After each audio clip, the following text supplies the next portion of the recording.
일본 후쿠시마 제1원전 오염수 방류 계획을 검증해온 국제원자력기구 IAEA 최종 보고서가 오늘 오후 일본 측에 전달됩니다.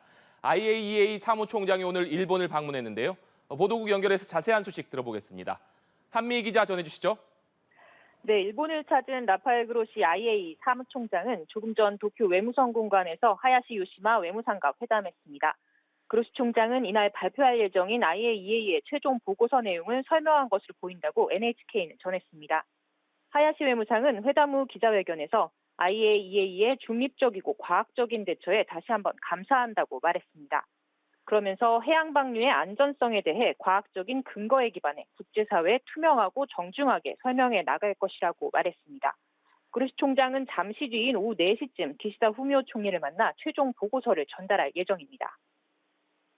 네, IAEA는 그동안 여러 차례 내놓은 중간 보고서를 통해서 일본의 오염수 방류가 크게 문제없다, 이런 입장을 밝혀왔죠? 그렇습니다. IAEA는 지난 2년여 동안 일본의 오염수 방류 계획을 검증하는 과정에서 6차례 중간 보고서를 내놨습니다.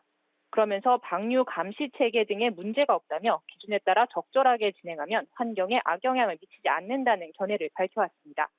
최종 보고서 역시 크게 다르지 않을 것으로 보이는데요. 중국은 이 보고서 제출을 앞두고 다시 한번 반대 입장을 내놨습니다.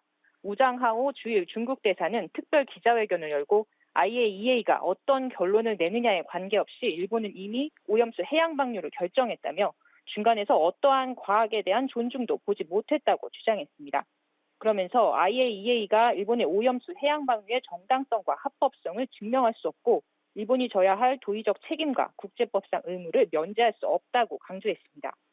일본 원자력 규제위원회의 최종 검사 종료 증명서도 이르면 이번 주 발부될 것으로 보이는데요. 이 절차까지 끝나면 기시다 총리의 결정에 따라 오염수 방류가 가능해집니다. 앞서 일본 열린여당인 공명당 대표가 해수욕 시즌은 피하다고 주장했지만 일본 정부는 여름 무렵 방류 방침은 바뀌지 않았다고 못 박았습니다. 기시다 총리는 오염수 방류에 반대하는 원전 인근 어민에 대한 설득 작업과 주변국의 반응을 고려해 방류 시점을 결정할 것으로 예상됩니다. 지금까지 보도국에서 전해드렸습니다.